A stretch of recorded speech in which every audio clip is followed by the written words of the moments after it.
Some welcome news for Nigeria's economy. Africa's fourth largest economy has seen its gross domestic product grow by 3.46% in the third quarter of this year, 2024. The National Bureau of Statistics says the growth was driven mainly by the services sector.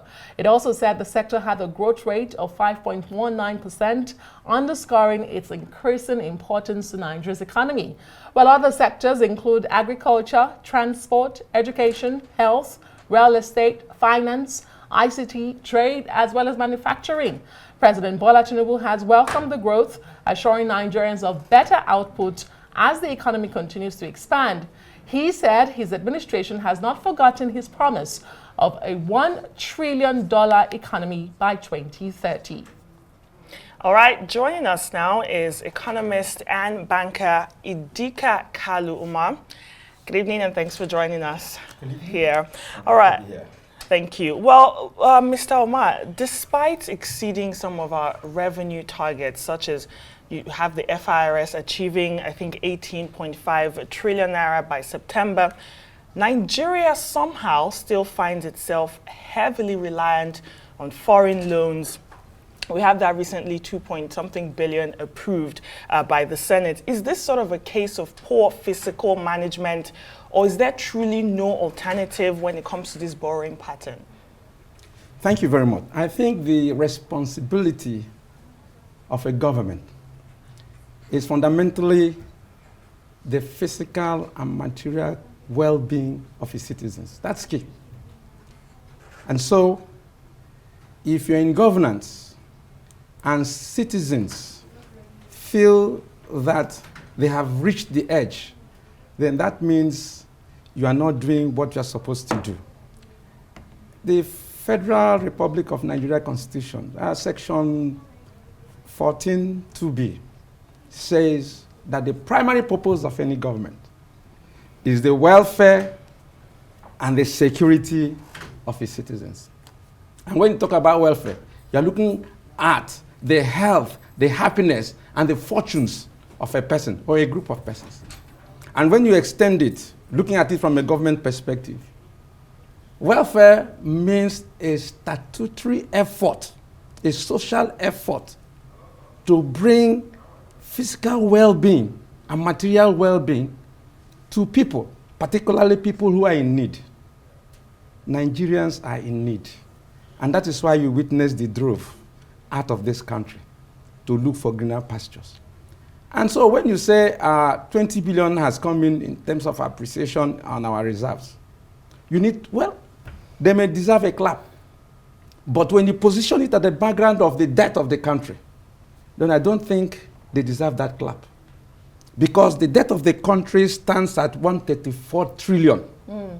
134 trillion. We are reeling out these numbers. They're very important, but we need to break them down to how they affect Nigerians, ordinary Nigerians. And I hate to interrupt you, but let's bring our viewers the reports from the floor of the Senate today on the borrowings. Nigeria's Finance Minister and Coordinating Minister of the Economy, Wale Edu, is at the Senate to defend the federal government's proposed expenditure for 2025. It's a whopping 49.7 trillion naira. But first, the minister provides explanation to lawmakers about the federal government's continued borrowings, despite the government's revenue books looking good. FIRS have also given us an indicator that there will be more revenue. But yet, we are going for NNPC too. But yet, we are going for more borrowing.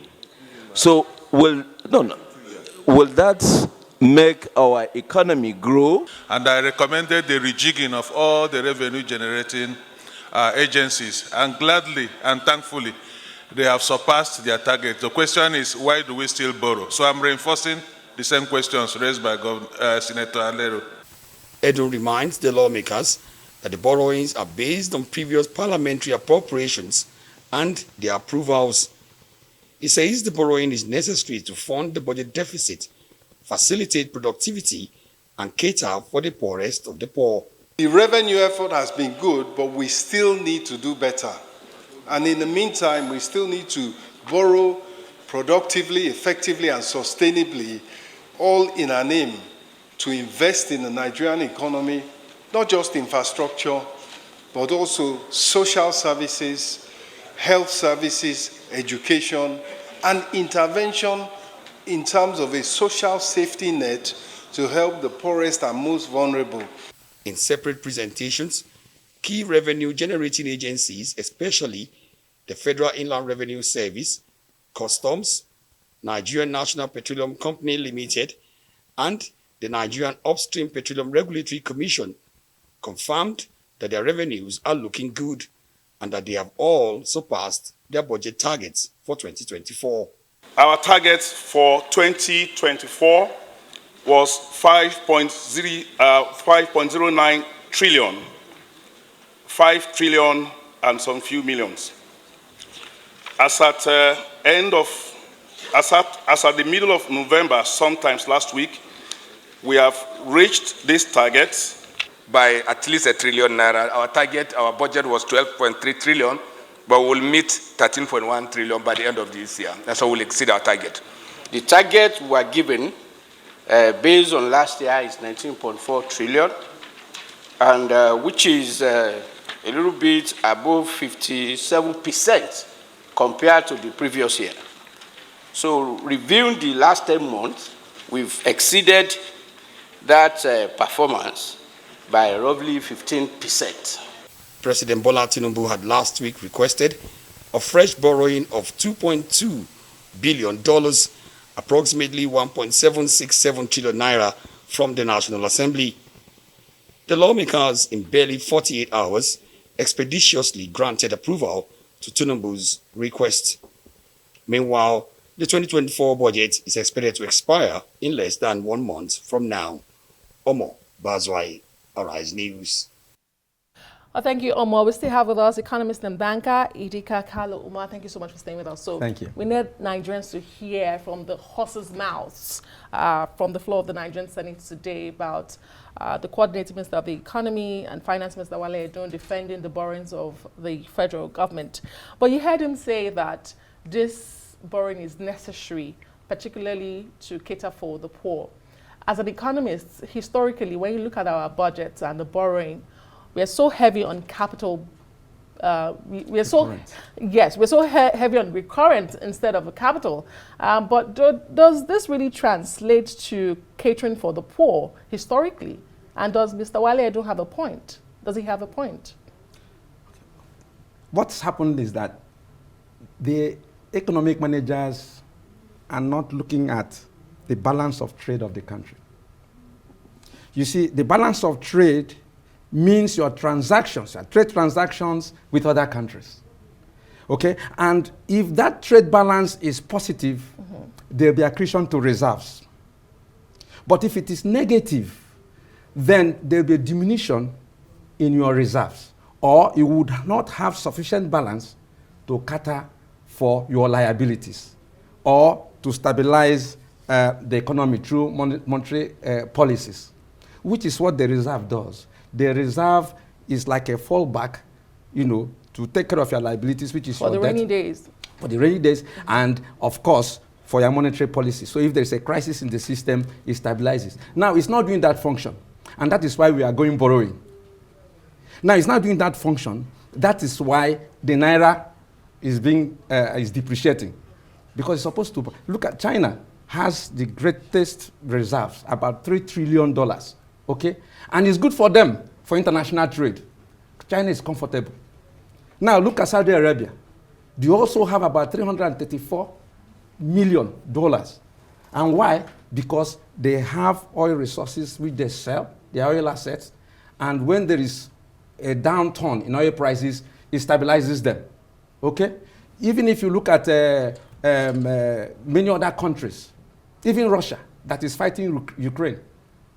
Russia has about quite $605 million. But the issue is that it helps to stabilize the economy.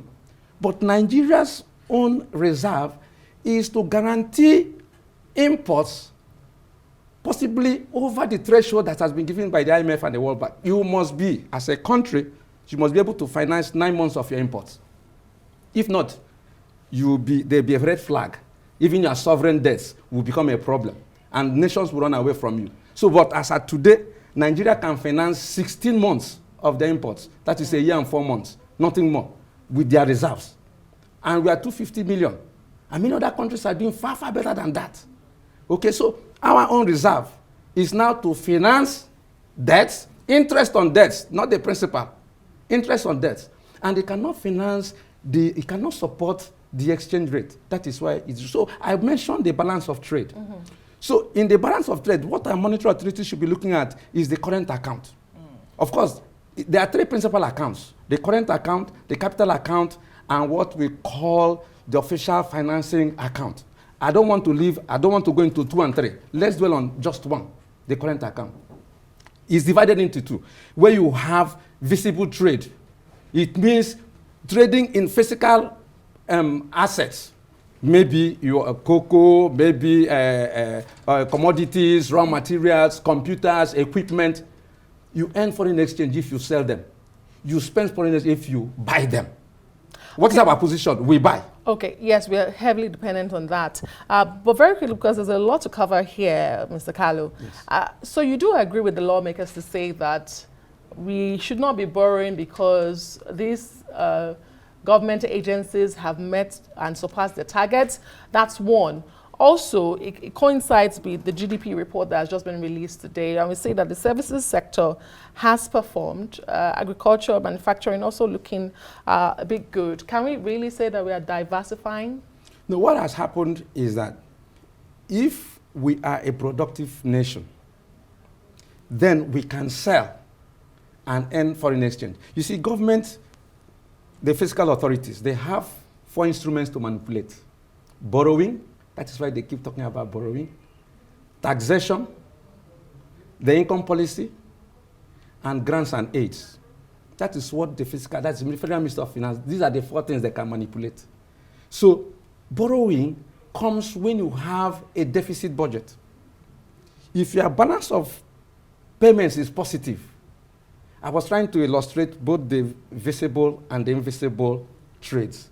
The invisible trades has to do with commodities that we exchange, like we are producing and we are selling. It goes to reserves. Now, invisible means when you render or you pay for services. Services like shipping, air freighting, insurance, education, medical services, offshore investments, consultancy, and management. So where are we in that? We do not have any shipping line. Our shipping line is gone. So money does not come from there. We do not have air freighting. We don't have any airline, national carrier. We can't make money from that. We do not have insurance. Foreigners insure all our assets for us. Education, tourism. I think we go abroad to school right now. Medical services. You know about the medical tourism. Everybody goes there. Okay? Now, you look at consultancy. We get foreign people. So Britain, for instance, does not produce things like Japan or South Korea, but they rely on invisible trade. So if your physical trade balance is negative, you can make it up with your invisible. But Nigeria is not even in the invisible. They are not in the visible. So that is why it is difficult for our reserves to grow. And the government manufacturing needs to be supported. You mentioned about social network. That's the second you mentioned. Yes. Social network, 50. Sometimes they recommend share 50 billion to less privileged people. That money is waste, as far from the economic point of view, because it's for consumption. So if you use that 50 billion and go to the Chamber of Commerce, and you say, let me have 50 manufacturers. I'm going to give each of you 1 billion naira. Okay? And I'm giving you 3 months. I'm going to regulate the environment. Produce this. 50 of them will go back and there'll be production. We'll have something that we'll buy and we'll have something that we'll export. And it will rub off on every citizen than just sharing 10,000 across the counter. And so the bottom line is, yes, they say they're borrowing to focus on the most vulnerable, but it's more important to borrow and to focus these excess revenues that we're getting into actually producing, manufacturing, and so that we can get more revenue. Because when you do that, you are going to even employ people. Your businesses will run. Those people will better for it. Unfortunately, that's all the time we have today. Mr. Idika Kalu, banker and economist, thank you so much for joining us. We'd love to have you back.